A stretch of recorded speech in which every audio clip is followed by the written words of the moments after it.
Brokers have been making secret deals to buy and borrow AMC shares on behalf of hedge funds, either so they can increase their short positions further, or so they can prepare to cover and close out of their short positions once and for all. So stay tuned and let's make some money. And I want to dive straight in with the key information. So, Define tweeted saying word on the street is that brokers have been busy offering substantial payments to borrow shares of AMC, Ape and GameStop.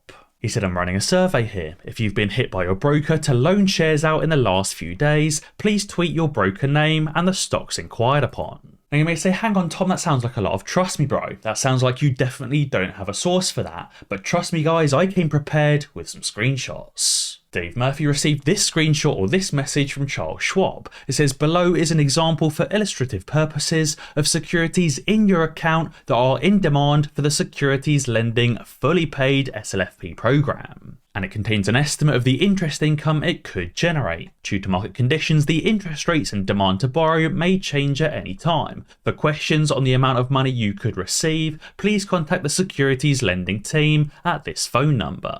There's also this specific warning message that says the offer can only be accepted or declined by the primary owner of the account, either online or by calling this number.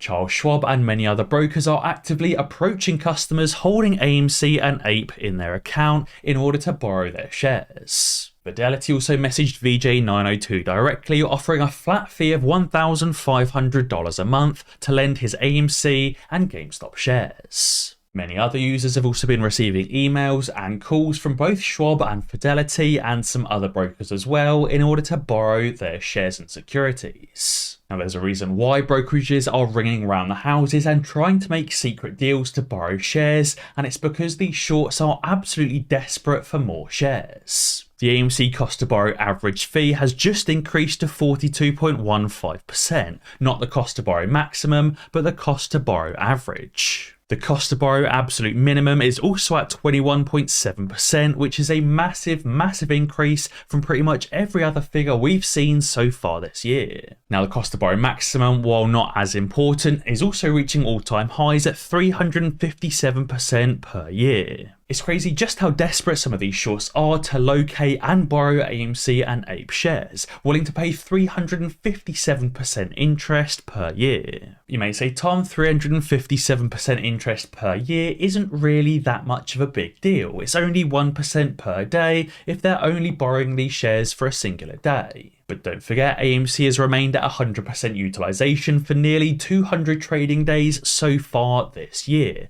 Therefore, many of these hedge funds are borrowing these shares for 200 days, if not longer. These hedge funds are effectively paying double their original short position just in borrow fees over the last 6 months to a year alone. As I said, this cost to borrow maximum isn't quite as important, as it could just be one singular firm making this all-out last-ditch desperate attempt to borrow some shares. But what we should focus on is the cost to borrow average and the cost to borrow minimum, both of which are significantly higher than we've ever seen before. This basically means that shorts right now are desperate to borrow more AMC shares, either to use these shares and short more, or just to locate them to buy them later to close out of their short position. Maybe this is the shorts trying to put everything in line, ready to issue these new inverse ETFs to unsuspecting retail investors, and then buy AMC and Ape shares to either close out of their short positions and to start building a long position. If they can shift their toxic short position onto unsuspecting retail investors, pension funds and investment funds, and they can secure a net long position, at which point they may end up allowing AMC to squeeze so they can profit massively. Now on top of that, Bigums, Randall Cornett and many others on Twitter and myself have been recently touching on these new Phase 6 requirements. The ISDA page just tweeted saying tomorrow is a very important compliance date for global initial margin requirements. Tomorrow is the date that Phase 6 becomes active. Something I found very interesting is their words specifically on US securities and US stocks. It says initial margin requirements apply to covered swap entities with material swap exposure. Obviously this is for the average aggregate daily notional amount exceeding $8 billion. But these new margin requirements don't just specifically apply to funds that are holding regular positions, it also applies to funds that are holding and have material swap exposure.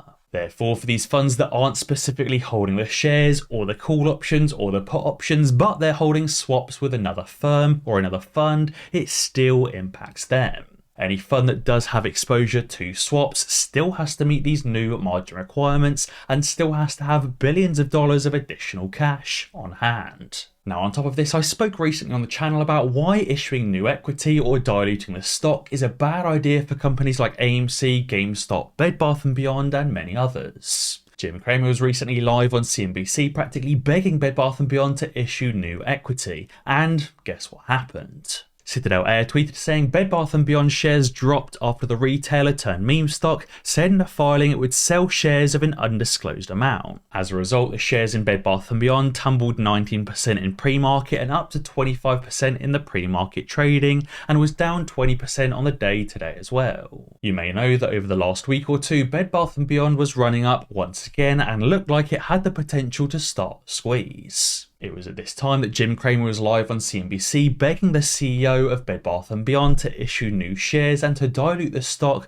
to effectively give the shorts an escape. He said if the stock isn't diluted, there ends up being a hostage situation for the shorts and they have to pay whatever money that they can to get out of their short positions. But it looks like the CEO of Bed Bath & Beyond gave these shorts an easy exit and issued new shares so they could close out of their short positions at the current trading price. As a result, this obviously ruined the recent run-up for Bed Bath & Beyond. This is why I think it's very, very important that companies like AMC and GameStop don't dilute the specific underlying stock, aka AMC, and issue new AMC shares. That's why I personally think it's great that Adam Aron didn't dilute the AMC stock specifically and instead decided to create a new stock entirely in APE. Adam Aron can issue new APE shares if he wants, but obviously if people want to convert those APE shares into AMC, they have to raise and pass an investor vote. Now obviously considering that us retail investors hold 90 to 95% of the float, that vote won't pass and APE won't be converted into AMC. Therefore, Adam Aron can issue new APE shares and pay off the AMC debt without diluting the AMC stock and giving the shorts an easy way out. Now, you may have also seen that JPMorgan Chase has also just sponsored Citadel Securities into the Government Securities Division program, which I think is very interestingly timed the day before Phase 6 goes live and also at the exact same time that Lou and some of his followers have just decided to resell their AMC shares. Blue Ice tweeted yesterday saying, as I've said, when the time comes, I'd let you all know. Well, the time has come. Starting tomorrow, I will be closing both positions out. This basically means he is going to be selling his AMC shares and his APE shares, even though he recently sold his AMC shares back in March, just before AMC ran to $34. Maybe this is another sign that AMC is just about to run again, as Lou and his cronies or Lou and his followers are all selling their AMC shares once again. It also seems very interestingly timed that JP Morgan is effectively bailing out Citadel by sponsoring them into this government securities division. We're also seeing Morgan Stanley and Bank of America having their short selling methods inspected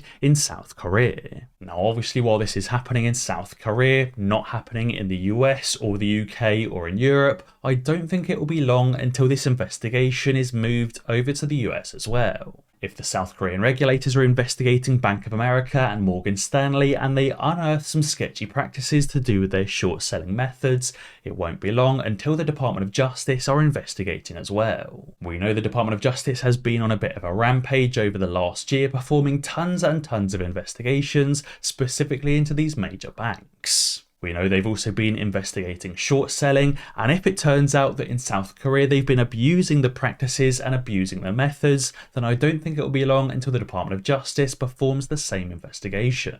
As I said, it's very well timed the day before the release of the new Phase 6 margin requirements. We've also seen AMC announce a new partnership with Disney Plus for special Disney Plus Day 2022 screenings. This basically means that Disney Plus films will be showing in AMC theatres between September the 8th and September the 19th. This is obviously another step in the Disney-AMC partnership that could end up in a merger or an acquisition of AMC by Disney. This is obviously something I've spoken about on the channel before, and it would be brilliant if AMC merged with or was acquired by Disney. If this happens before the merger or acquisition takes place, all of the shorts on AMC would have to close out, as they can't be shorting a stock that doesn't exist. If AMC is absorbed into Disney, it means that AMC stock stops trading on the New York Stock Exchange, and if that happens, all of the shorts have to close out before trading is finished. And finally, Michael also tweeted this chart showing the S&P 500 right now in white compared to the S&P 500 from 2008. We can see that scarily the S&P 500 right now is practically mirroring 2008 to the T. We can see the recent relief rally over the last month or two in the S&P 500 right now is pretty much exactly what happened back in 2008 as well. Obviously this was then followed by the S&P 500 falling significantly further, and this is also what's going to happen, I think, right now.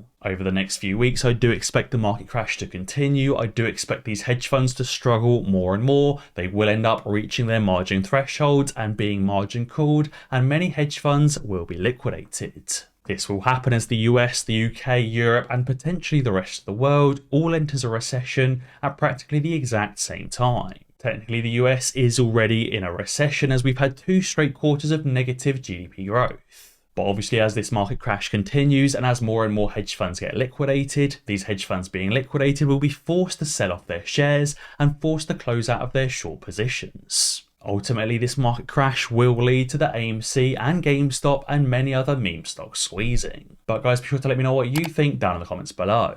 And as always guys, be sure to ding that notification bell, because that way you'll be alerted when I upload a new video. Cheers.